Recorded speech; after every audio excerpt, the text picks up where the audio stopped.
Audio penonton yang dihormati sekalian, selamat kembali semula bersama kami di Rampai Pagi. Dan sekarang tibalah masa yang kita nanti-nantikan untuk bersama dalam segmen Negara Pintar Terhubung. Dan tajuk yang kita ketengahkan pada hari ini adalah mengenai dengan inovasi dan teknologi dalam pengurusan perkhidmatan navigasi udara. Dan Alhamdulillah bersama kita pada pagi ini di Studio 4 Kompleks Penyiaran Radio Television Brunei Sungai Akar, dua orang narasumber kita. Seorang Ketua Bahagian Perkhidmatan Navigasi Udara, iaitu di sebelah kiri saya, Yang Mulia Hafizul bin Haji Abdul Hamid. Assalamualaikum Tuan Hafizul. Waalaikumsalam warahmatullahi wabarakatuh. Apa kabar pagi ini, sihat ya? Alhamdulillah sehat, sihat gembira mendengarkannya ya. Dan bersama dengan Tuan Hafizul pagi ini, seorang Ketua Pegawai Telekom Penerbangan, Yang Mulia Tuan Haji Azrul bin Haji Saruji. Assalamualaikum Tuan Haji. Waalaikumsalam. Apa kabar pagi ini, sihat ya? Alhamdulillah baik, terima kasih. Alhamdulillah sihat, gembira mendengarkannya juga. Dan pertama sekali Rampai Pagi ingin mengucapkan selamat datang dan ribuan terima kasih ya di atas kehadiran lebih kita pada pagi ini untuk diwawancara menerusi segmen Negara Pintar Terhubung dengan tajuknya Inovasi dan Teknologi dalam Pengurusan Perkhidmatan Navigasi Udara. Pastinya ada di antara para penonton kita ini yang berminat ya dengan tajuk yang kita ketengahkan ini. Intan sendiri suka dengan tajuk ini nih? Ya, Alhamdulillah ya, mengenai dengan ingin mengetahui lebih lanjut mengenai dengan perkhidmatan navigasi udara ini ya. Jadi Tuan ya, kita terus sahaja nih mengikuti wawancara ini di mana mengenai dengan perkara ini kita akan bersama dengan Tuan Hafizul, iaitu merupakan Ketua Bahagian Perkhidmatan Navigasi Udara. Jadi Tuan mungkin boleh berkongsi kepada penonton kita apa sebetulnya ya peranan perkhidmatan navigasi udara di Jabatan Penerbangan Awam ini. Okay, bismillahirrahmanirrahim. Assalamualaikum warahmatullahi wabarakatuh dan selamat pagi. Terlebih dahulu kami ingin mengucapkan ribuan terima kasih kepada pihak RTV kerana memberikan kesempatan untuk kami daripada Jabatan Penerbangan Awam memberi sedikit sebanyak pengongsian mengenai jabatan ini. Nama saya Hafizul Abdul Hamid, bekerja sebagai Ketua Bahagian Perkhidmatan Navigasi Udara. Telah pun berkhidmat di jabatan ini sejak tahun 2009. Kembali kepada soalan tadi, peranan perkhidmatan navigasi udara. Peranan utama perkhidmatan navigasi udara adalah memastikan semua pengguna ruang udara di negara ini dalam keadaan selamat. Ianya juga merangkumi ketepatan dan kecepatan ke semua trafik yang menggunakan ruang udara negara ini. Perkhidmatan navigasi udara dalam masa yang sama adalah sebagai vokal bagi mencari dan menyelamat untuk seluruh negara melalui National Search and Rescue Coordination Center. Security adalah salah satu peranan tambahan bagi perkhidmatan navigasi udara di mana peralatan-peralatan yang ada boleh mengesan penceroboh-penceroboh ruang udara dan memaklumkan kepada yang berkenaan. Perkhidmatan navigasi udara juga bertanggungjawab kepada semua kapal-kapal terbang yang mendarat, berlepas dan juga taxiing di lapangan terbang antarabangsa Brunei. Dengan peranan berkenaan, bahagian perkhidmatan navigasi udara dibahagikan kepada 3 seksyen, iaitu seksyen kawalan lalu lintas udara, seksyen telekom penerbangan dan juga seksyen pengurusan maklumat penerbangan.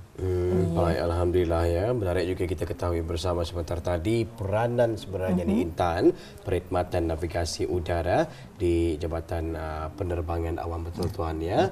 Baik, jadi daripada tahun 2000 berapa tadi? 9 sudah berkecimpung dalam kerjaya ini. Kita percaya banyak cabaran ya yang perlu dihadapi, kenangan manis dan juga pahit. Apapun, Alhamdulillah tahniah kita diucapkan dan syabas ya kita diucapkan juga. Siapa yang melaksanakan tugasan berkenaan ni Tuan ya, dan bagaimana untuk layak melaksanakan tugas-tugas berkenaan? Kerana kita percaya tugasan tersebut ya bukannya mudah, apatah lagi melibatkan nyawa orang lain ya. Maksud saya yang menggunakan kapal terbang tersebut, perkhidmatan penerbangan sebagainya ya. Jadi mungkin boleh dikongsikan perkara ini Tuan. Alhamdulillah, tugas-tugas berkenaan dikendalikan oleh anak-anak tempatan secara menyeluruh. Yang dikendalikan oleh pegawai-pegawai trafik udara, jurutera telekom penerbangan, pembantu taklimat dan pegawai-pegawai lain. Pegawai-pegawai yang dinyatakan adalah berkemampuan dan berkelayakan secara antarabangsa, di mana pegawai-pegawai berkenan telah pun menghadiri kursus-kursus intensif di luar negeri seperti Singapura, Malaysia, Indonesia, Thailand dan juga Korea. Bagi pegawai trafik udara, tidak semua orang dapat menjadi seorang pegawai trafik udara. Di mana pegawai berkenaan dapat membuat keputusan serta-merta, split second decision, seperti menangani kapal terbang yang mengalami kecemasan. Pegawai-pegawai berkenaan juga hendaklah dinilai setiap tahun sama ada masih cekap untuk mengendalikan tugasan atau tidak dengan mengadakan latihan dan peperiksaan secara lisan dan juga praktikal melalui simulator. kursus-kursus intensif yang dihadiri merangkumi beberapa rating, iaitu Aerodrome Control Rating, Approach Surveillance Control Rating, Approach Procedure Control Rating dan Search and Rescue Mission Coordinator. Kursus-kursus berkenaan adalah bagi mendapati piawaian antarabangsa, iaitu ICAO. Pada tahun 2018, bahagian ini melalui Jabatan Penerbangan Awam telah pun berkolaborasi dengan Kementerian Pendidikan bagi mengadakan skim beasiswa pegawai trafik udara, di mana setiap tahun 6 ke 8 orang akan dipilih untuk mengikuti kursus-kursus intensif berkenaan. Alhamdulillah, sebanyak 10 orang pegawai telah pun lulus sejak 2018. Ia tergendala pada tahun 2020 sehingga 2022 disebabkan oleh wabak COVID-19. Di mana kesemua tempat kursus tidak lagi mengadakan kursus-kursus berkenaan. Bagi jurutera telekom penerbangan, mereka adalah equipment specialist atau pakar peralatan. Peralatan-peralatan yang dimaksudkan adalah seperti radar, alat-alat bantu navigasi dan juga komunikasi. Pegawai-pegawai berkenaan juga telah pun menghadiri kursus-kursus di luar negeri seperti Singapura, Filipina, Indonesia dan juga Thailand. Kursus intensif bagi pegawai-pegawai tersebut adalah ATSEP, iaitu Air Traffic Safety Electronic Personnel. Pegawai-pegawai tersebut juga dilatih untuk membuat penyelenggaraan peralatan di negeri-negeri Eropah seperti Perancis, Itali dan Norway.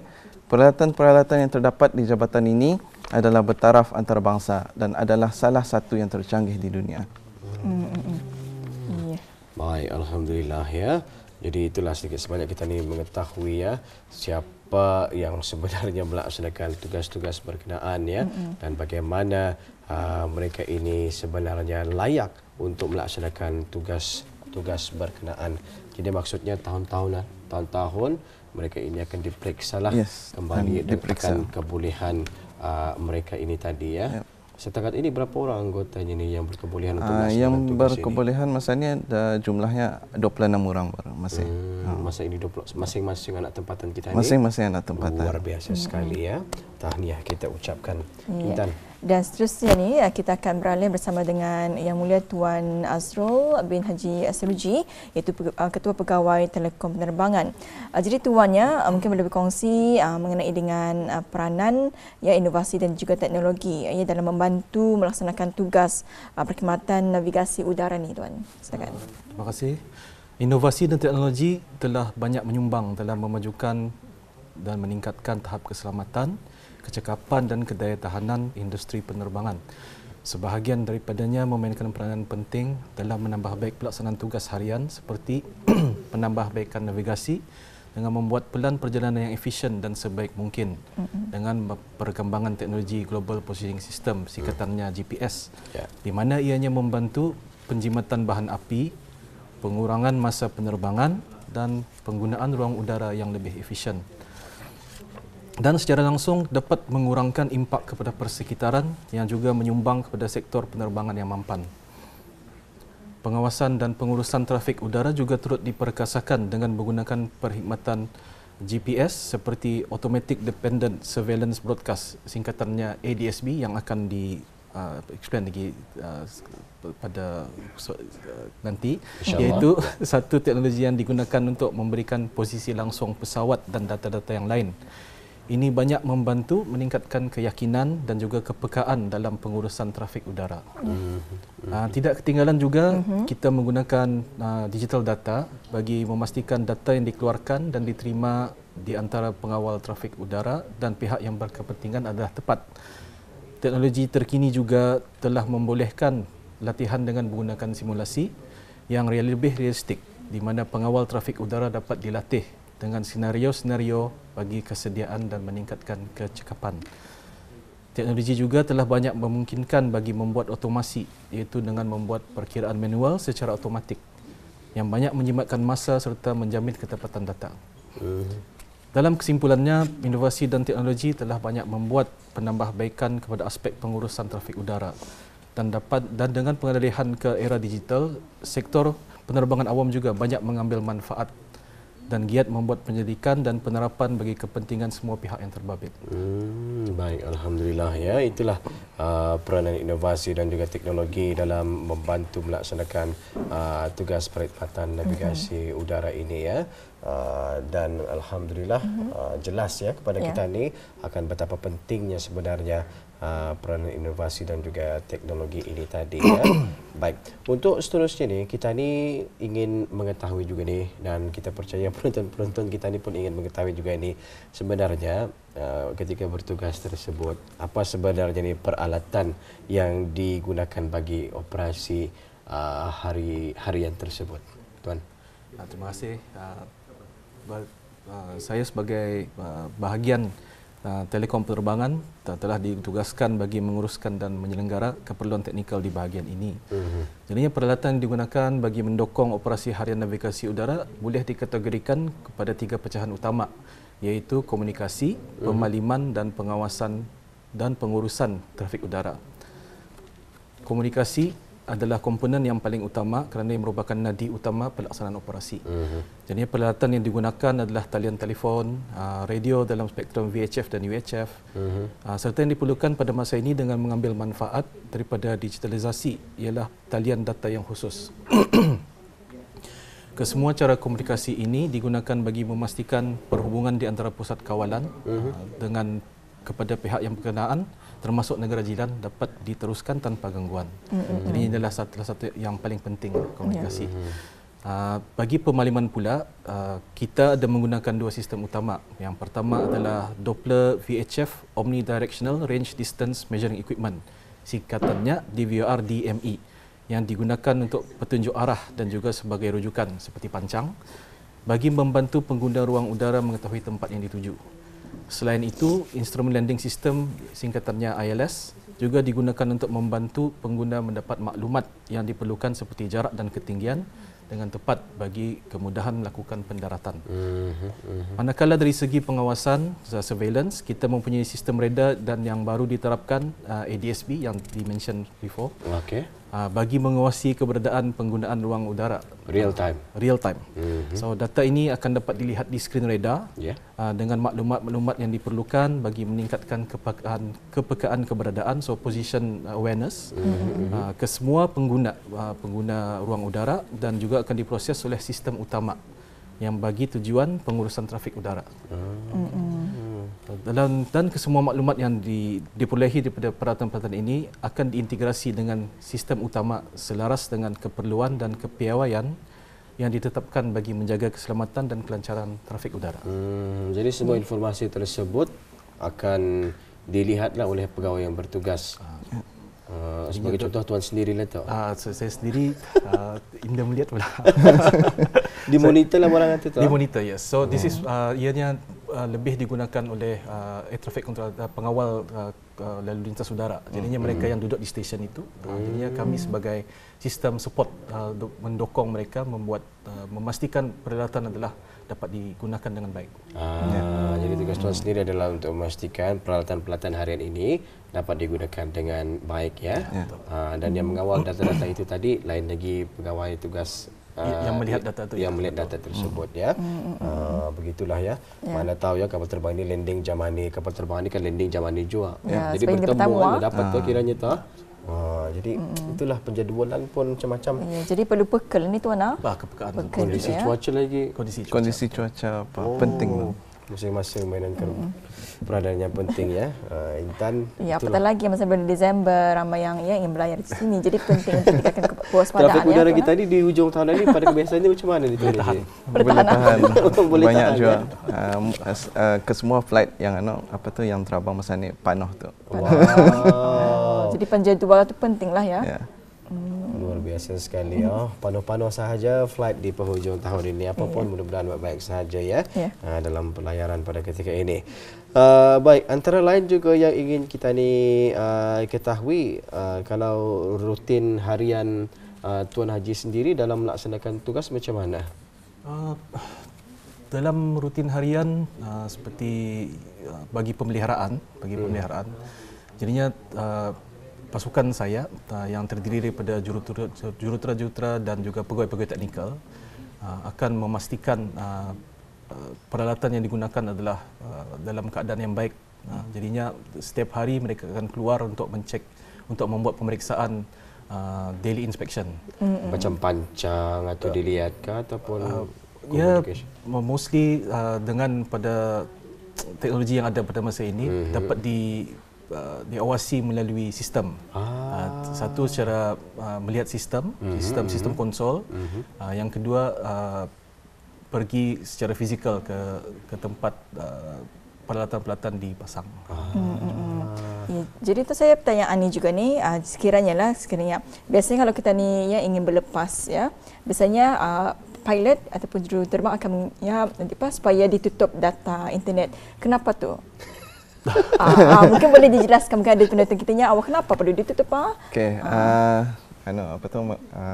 saya akan jawab untuk perkara tersebut. Ianya ditakuti akan mengganggu alat komunikasi di antara pengawal trafik udara dan juga pilot, di mana mereka menggunakan VHF dan UHF. Jika sekiranya menggunakan telefon, ada tergendala tu kalau kalau gangguan sikit lah. Ada kemungkinan gangguan ada macam kalau kita ni hampirkan mobile kita ni hampir speaker very high frequency sama ultra high frequency betul.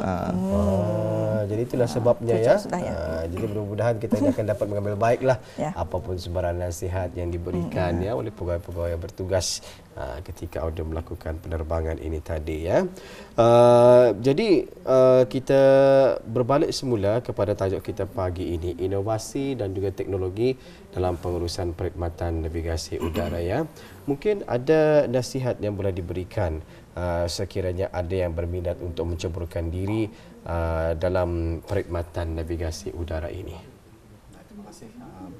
Jadinya fungsi utama bahagian ini adalah memastikan keselamatan pengguna ruang udara dan kelancaran trafik udara. Jadinya ianya bersifat secara langsung dan petugas hendaklah sentiasa berada dalam keadaan siaga, dapat menyelesaikan tugasan tepat di masa yang ditentu dan dalam keadaan yang mencabar. Jadinya kemahiran komunikasi adalah satu kualiti yang dicari kerana tugas menghendaki interaksi dengan agensi pihak lain secara rutin dalam kerja harian.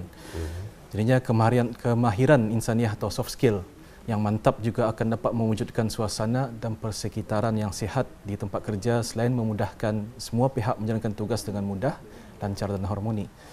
Selain itu, petugas juga hendaklah mempunyai inisiatif yang tinggi dan gigih mencari maklumat yang terkini dan mampu menerapkan dalam persekitaran tempatan agar tidak ketinggalan dengan sektor penerbangan awam global. Jadinya bagi yang berminat dalam bidang teknikal, jurusan teknikal adalah diperlukan dan juga mestilah bersedia membuat penyelidikan dan pembelajaran tentang peralatan khusus. Dan oleh kerana industri penerbangan beroperasi tanpa henti, bahagian ini juga ditugaskan untuk beroperasi 24 jam sehari, 365 hari setahun untuk menampung keperluan tersebut. Jadi walaupun bunyinya tugasan ini amat mencabar, ianya juga memberikan sense of achievement yang tinggi apabila ianya dilaksanakan dengan baik kerana operasi harian setiap hari adalah berbeza kerana pengguna ruang udara dipengaruhi banyak faktor dan keadaan berubah-ubah seperti yang Tuan mention tadi, Tuan katakan tadi, kadang di luar kawalan seperti cuaca buruk dan sebagainya.